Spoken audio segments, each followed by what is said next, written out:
জলের অভাব, জমি একবারে শুকিয়ে গেছে। কিন্তু রানীমা তো সেচের কাজ করানোর জন্য সেখানে খাল খনন করিয়েছিলেন। সে খাল মুজে গেছে। নায়েব মশাই, খাল যে মজে গেছে এই কথাখানা আপনি আমাকে আগে কননি কেন? মথুর, তুমি নায়েব মশাইয়ের হাতে কিছু টাকা দিয়ে দাও, আপনি খাল সংস্কারের কাজ শুরু করে দিন। আসি রানীমা।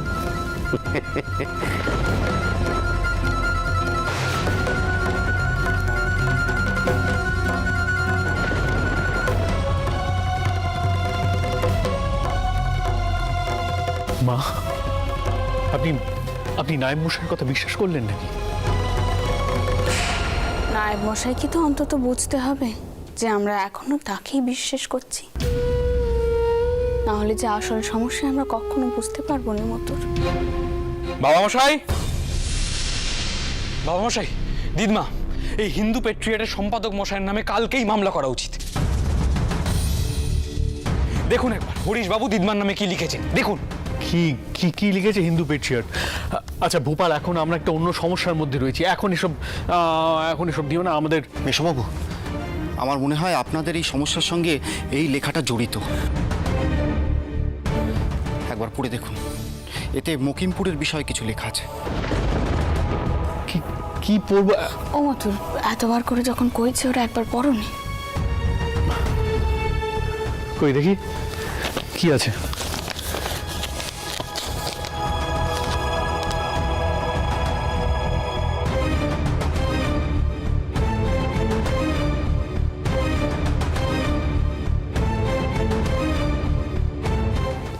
Farmers forced to plant indigo, destroying their livelihood.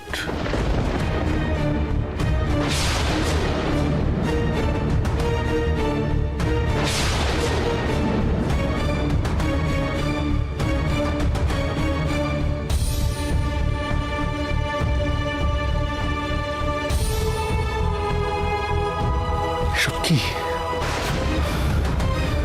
মা দেখুন, হিন্দু পেট্রিয়ট লিখেছে যে চাষিদের জোর করে নীল চাষ করানো হচ্ছে বিভিন্ন জায়গায়, আর এবারে মকিমপুরের নামও এসেছে, নদিয়া বিষ্ণুপুরের নামও রয়েছে মা। আর আর সম্পাদক মহাশয় আপনার নাম করে লিখেছেন যে আপনাকে জনদরদি হিসেবে জানতেন উনি, কিন্তু আপনার তালুকেও নাকি এখন এইসব কাণ্ড হচ্ছে। এসব কি হচ্ছে মা? আমি জানতাম, আমি পড়েছি এসব, ওরা লিখছে বেশ কিছু মাস ধরে, কিন্তু এবারে তো আমাদের তালুকের নাম এসেছে। গোপাল, রামদয়াল বাবুকে ডাকো, ওনাকে জবাবদিহি করতে হবে মা। হ্যাঁ বাবা মশাই। দাঁড়াও গোপাল,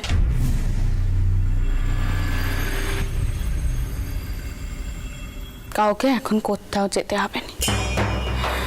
আর মথুর, তুমি নায়েব মশাইয়ের সাথে এই বিষয়ে কোনো কথা কইবেন, আর কাগজখানাও তিনাকে দেখাবেন, তাহলেই তিনি আগে থেকে সাবধান হয়ে যাবেন। আমার মন কইছে শিবপুকুর আর তার আশেপাশের গ্রামে বড় ধরনের কোনো গোল পেতেছে, যা আমি খুব ভালো করে বুঝতে পারছি। কিন্তু নায়েব মশাই এসব বিষয়ে কিছু জানেন বলে আমার মনে হয়, তবে জানলেও তিনি কিছু কইবেন।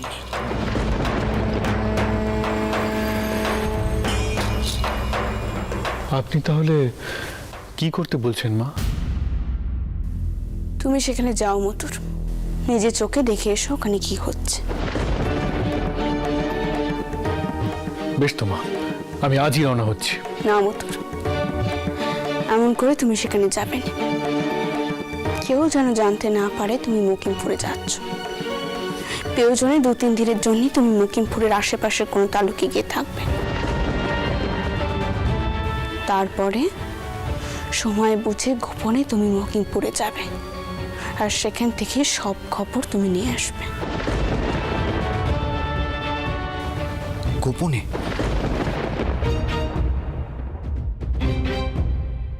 তাহলে কি সব খোঁজ খবর পাওয়া সম্ভব হবে রানীমা? না মানে মেশবাবুকে যদি কেউ দেখে ফেলে? দিদমা, তার থেকে আমি যাই না, মকিমপুরে তো আমায় কেউ চেনে না। গোপাল, একটু আগেই তো রামদয়াল মশাই তোমাকে ডেকে গেলেন। তাছাড়া আমার জামাই এর আগে অনেকবারই লোকের সুমুখ দেখে সব খবর নিয়েছে, কেউ ধরতে পর্যন্ত পারে।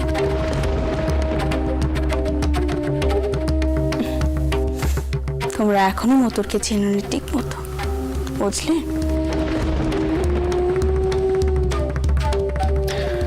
মা, আপনি নিশ্চিন্ত থাকুন। আপনি ঠিক যেমনটা চাইছেন তেমনটাই হবে।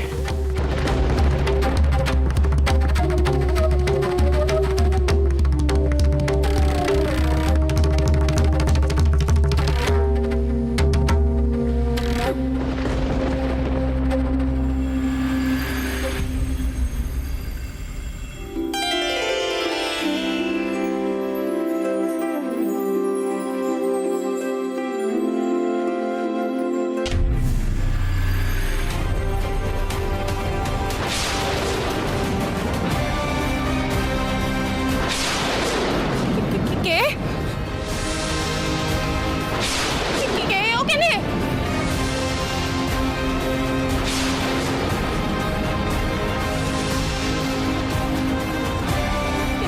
কে ওখানে?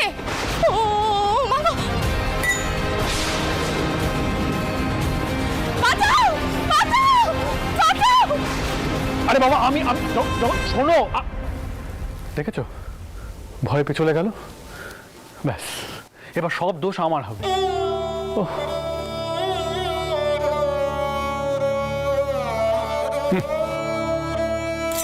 শোন, আমি তোকে কইছি ঘরে কেউ একটা ঢুকে পড়েছে। গোড়া সাহেব ঢুকেছে রে। মা, আমরা এসে গেছি তো, তুমি এত ভয় পাচ্ছ কেন? তুমি ওই তালপুকুরের বাড়ির কথা একটু ভুলে যাও তো।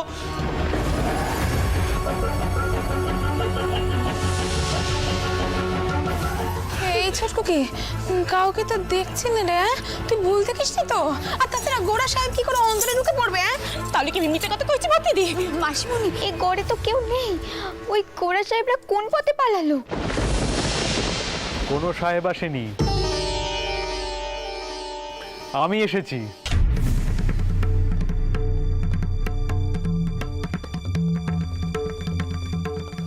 আমি জগদম্বা, তুমি আমায় চিনতে পারছো না? আপনি?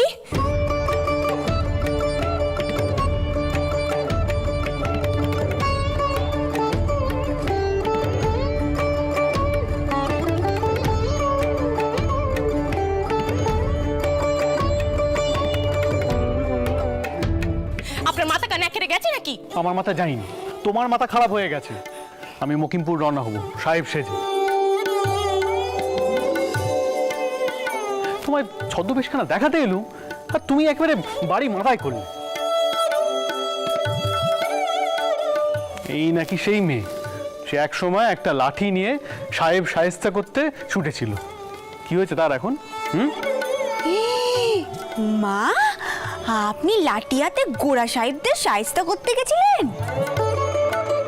তখন কত ছোট ছিলুম, কম দেখিনি। অত শত তখন বুঝতাম নাকি?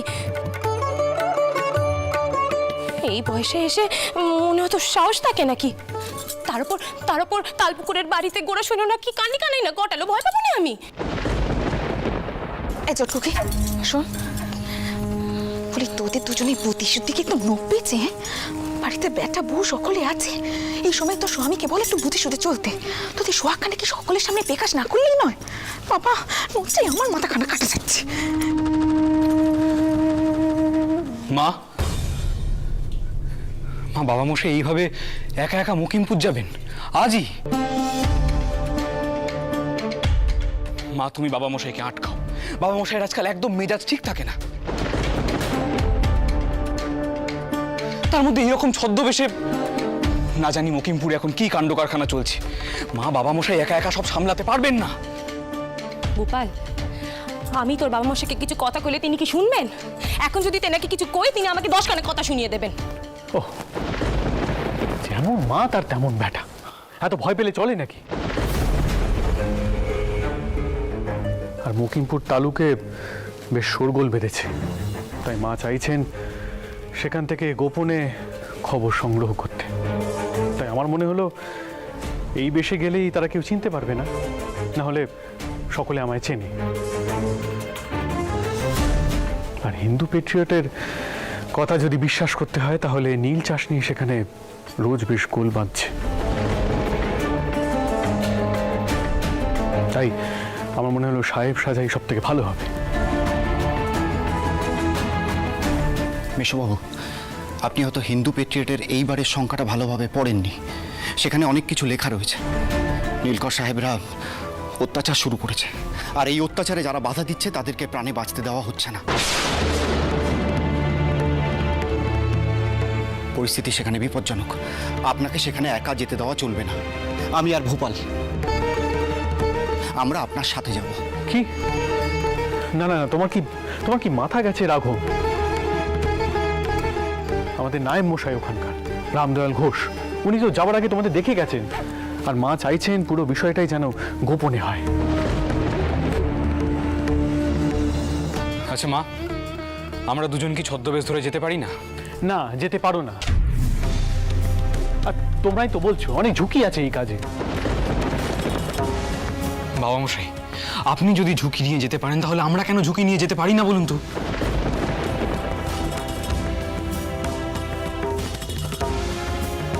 দেখো, বৌমারা চিন্তা করবে, আমি কিছুতেই হতে দিতে পারবো না, কিছুতেই না। তোমরা যেতে পারো। জগদম্বা, কিছু বলো ওদের, কিছু বলো, বোঝাও ওদের। কি কইব আর কাকেই বা কইব কোন দিকে নি? বারবার আপনারা নিজের ইচ্ছে মতো বিপদের মুখে ছুটে যাবেন, কিন্তু আমরা কিচ্ছুটি কইতে পারবো না। কিছু কইতে গেলেই আপনারা কর্তব্যে দোয়াই দেন। সত্যি কথা কইতে আমাদের কথার কোনো মূল্যই নেই। পেশন্য, কমলা, রাতের খাবারের বন্দোবস্ত করতে হবে। তোরা চ আমার সাথে, ওদের জন্যও কিছু খাবার বেঁধে দেবো। চ।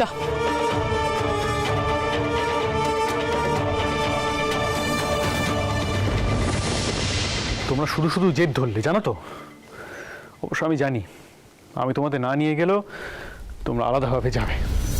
তাই আর সময় নষ্ট না করে একটা লেটেলের বেশ ধরো। আমি সেখানে গিয়ে দেখাবো যে আমি নীলের ব্যবসা শুরু করতে চাই, তাই সব দেখতে এসেছি। বুঝেছো?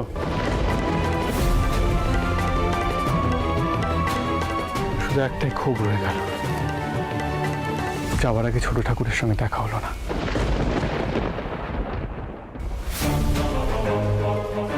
রামদয়াল নায়েবের মকিমপুর পৌঁছানোর আগে কিন্তু আমাদের পৌঁছতে হবে, তাই আজ রাতেই আমরা রওনা হব।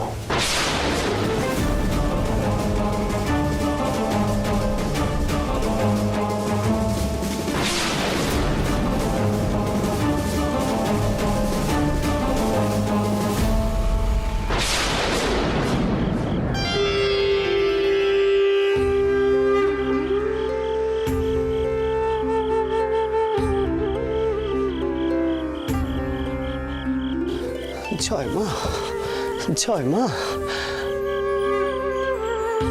যে কথা কানা তোর কাছে শুধুতে এসেছি, জানি কথা কানা শুনলে তোর রাগ হবে, কিন্তু কি করব মা, তোরে যে কথা কানা কইতেই হবে। আমার গর্ভতারিণী মা আমারে পত্তর পাঠিয়েছেন, যেতে কয়েছেন কামার পুকুরে। মা, মা তুই বলে দে মা, আমি কি করব, বলে দে মা।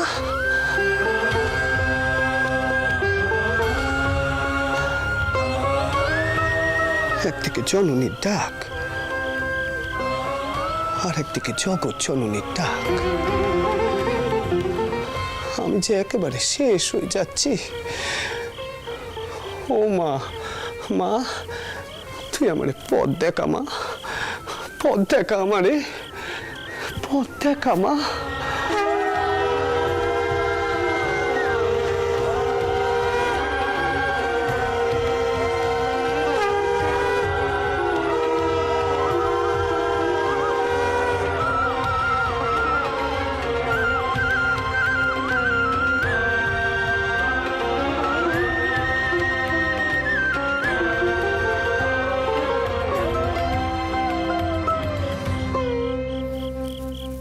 কি গো গদাই ঠাকুর, বৈকালে কি তুমি দেবে না হারান ঠাকুর করে দেবেন সব? হৃদয় ঠাকুর তো দেখছি সকাল থেকে খালি ঘুরে ঘুরেই বেড়াচ্ছে। গদাই ঠাকুর, তোমার হাতে ওটা কি? পত্তর। পত্তর? কার পত্তর? আমার মায়ের আমারে কামার পুকুরে যেতে কয়েছেন, কিন্তু এখানে সব কিছু ফেলে ফুলে রেখে কেমন করে যাব তাই ভাবছি। সে কথা কানাই তো মায়ের কাছে শুধুতে এসেছি। গদাই ঠাকুর, মা জননী ডেকে পাঠিয়েছে না, তুমি যাবে না? জননী জন্মভূমিশ্চ স্বর্গাদপি গরীয়সী। মা জননী হচ্ছে স্বর্গের থেকেও ওপরে, এই কথাটা জানো তো? আর কালী ঘরের পুজো এটা নিয়ে তুমি ভেবো না, আমি আছি, বদন ঠাকুর আছে, ও আমরা সামলে নেব। কি কইছ, কি কইছ কি হারান ঠাকুর? তোমরা সব দেখে শুনে নেবে? হ্যাঁ, কালীঘর তোমরা সামলে নেবে? হ্যাঁ গদাই ঠাকুর, এখনো তো আমরাই করি।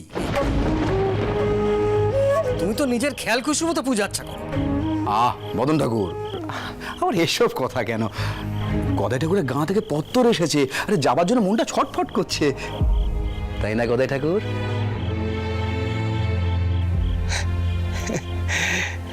হ্যাঁ, মিছে কথা কইব নে, তাহা করছে বটে। আর হৃদয়টা তো পড়ান আকুলি বিকুলি করছে। কতকাল গায়ে যায়নি কি না, কিন্তু মা যে এখনো অনুমতি দিলে নে। আর মাকে ছেড়ে আমি গায়ে গিয়ে থাকতে পারবো কিনা কে জানে। গদাই ঠাকুর, এই তো সেদিন ওই যে ঘটের মধ্যে ফুল দিয়ে দেখলে তুমি ওই মা জাগ্রত কিনা, সেরকমই একটা কিছু করে দেখো, মা কোনো উত্তর দেন কিনা।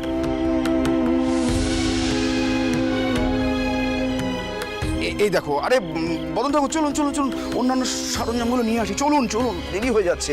আহা,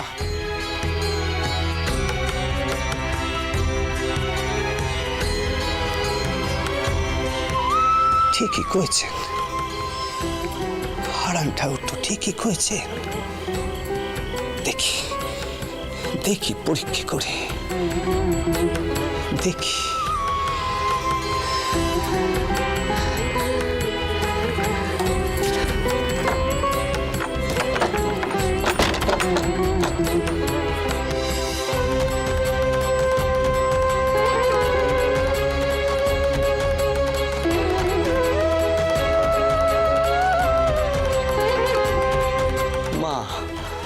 মারে, তুই তো সাড়া দিচ্ছিস নে। মা,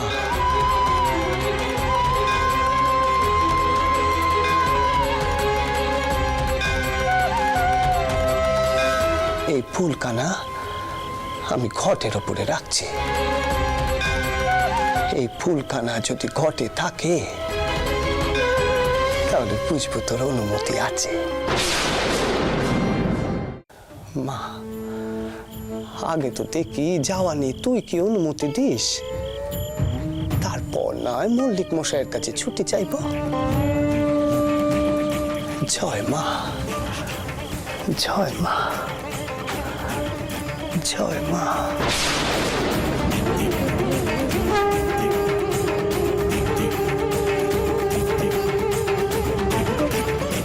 জয় মা, জয় মা, জয় মা, জয় মা।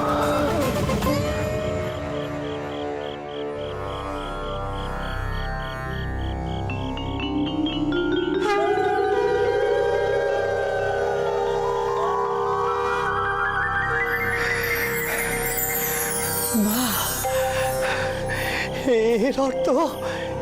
এর অর্থ তোর অনুমতি আছে মা? আমি কামার পুকুরে যাব?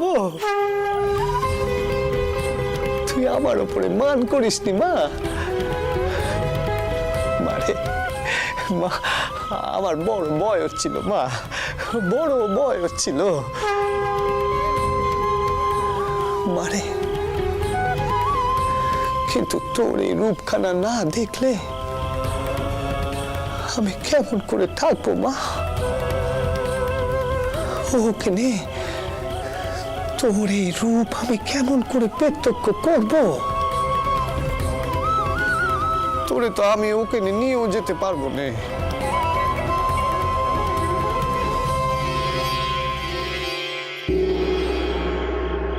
আমি তো সর্বত্র ছড়িয়ে আছি রে গদাধর।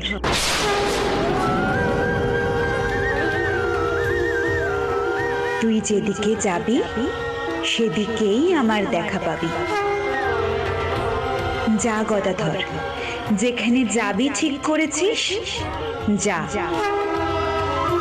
তোর জীবনের নতুন অধ্যায় শুরু হোক।